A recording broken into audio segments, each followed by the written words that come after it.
Hey everybody, we are here in Acts chapter 24. So this is where Paul is on trial before Felix. Now, Felix is a governor, and what that meant back then is essentially what it means today. You know, if you are living in the United States, you know, every state has a governor. And in the same way that our governors are not there, you know, they have a term. The governors back then also had a term, and their terms, at least in Michigan, you know, it kind of works like the presidency. You know, you can have a four-year term or an 8-year term, and so that's the way it worked back then. So this is Felix, and the governor that preceded Felix was Pontius Pilate, the governor that was in charge of the crucifixion of Jesus. So Felix is now in charge, and he is in what I assume is his home city of Caesarea. But the head priest, his name is Ananias, comes and he brings along this guy who's like a lawyer, this sweet talking lawyer named Tertullus.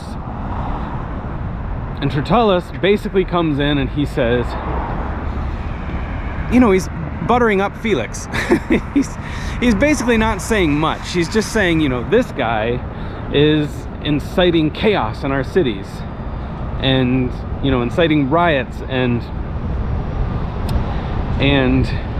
he's a ringleader of the sect of the Nazarenes, which I think is kind of an insult. You know, Nazareth is not the fanciest place in the world, and so that's what he's saying. And then Paul gives his defense, and his defense is pretty good. Paul essentially is saying that he didn't have enough time to, like, you know, make a riot happen, and he didn't come to, you know, he came cleansed, and, you know, he basically did everything right. But I think it's the real slam dunk of this case is that he said, you know, you'll see in the scriptures, he says, the people that have accused me, they aren't even here. And in Roman law, if you wanted to accuse someone of something, you had to be there. And so the two men that are there that are accusing him of things that they didn't even see. So this is a slam dunk case. You know, there's nothing else that needs to be said. Everything that Paul said is good, and he was very respectful. And so it should be left at that. I think the buttering up that Tertullus did may have worked. You need to know a little something about who Felix is. So Felix, being the governor, was born a slave. And when you're born a slave in this culture, and pretty much any culture, you know, you're not going to make it. You're not going to make it very far. But here's Felix, and he went from the very bottom to the very top, and he did it through being ruthless, and he did it through being genius. You know, he was just very smart, and he would just do whatever he had to do to rise up. And so he's like an opportunist, and he just keeps going. So you have to think also, like, what would it be like if you were a slave and you rose to this level? You know, you must be constantly thinking, you know, are people going to see my authority as something that needs to be upheld? You know, are they gonna look down on me because I'm a governor who is a slave? So that buttering up really works for him. Another thing that needs to be said about Felix is that, you know, it seemed like he was partially interested in what he was saying. It said like he knew something about the way. Back then they didn't call it Christianity, they called it the way.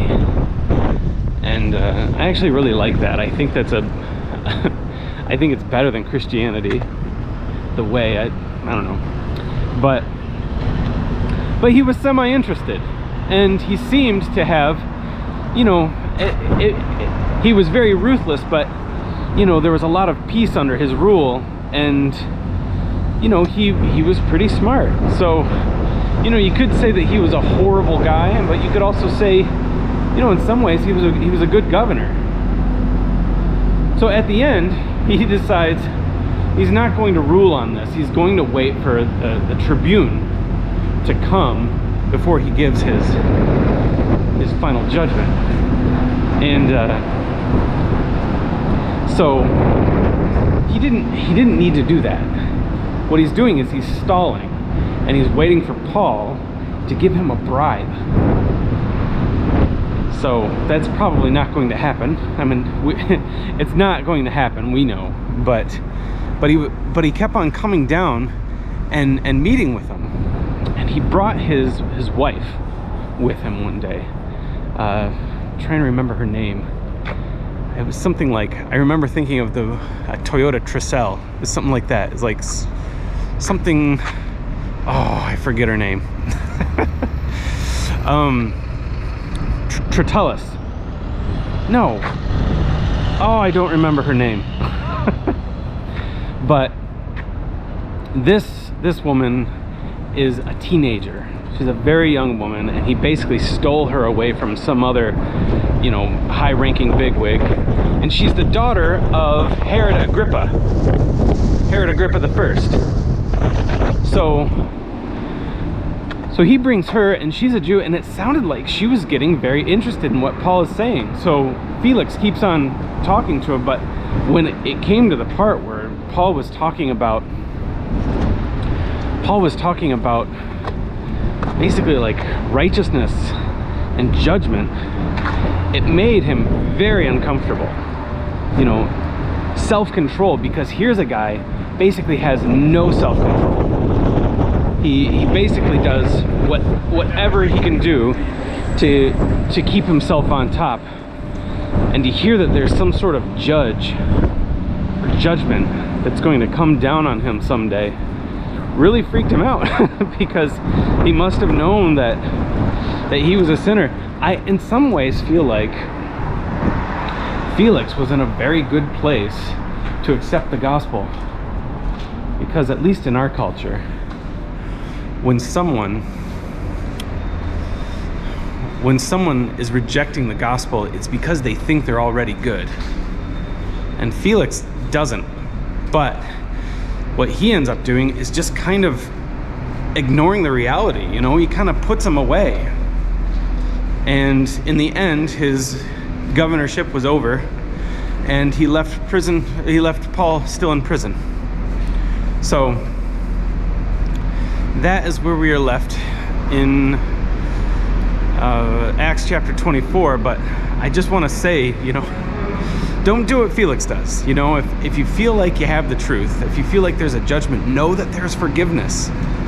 Know that judgment can pass over you, because that judgment is for all of us. None of us are worthy. And so, yeah, that's all I have to say. All right, have a great day. Bye.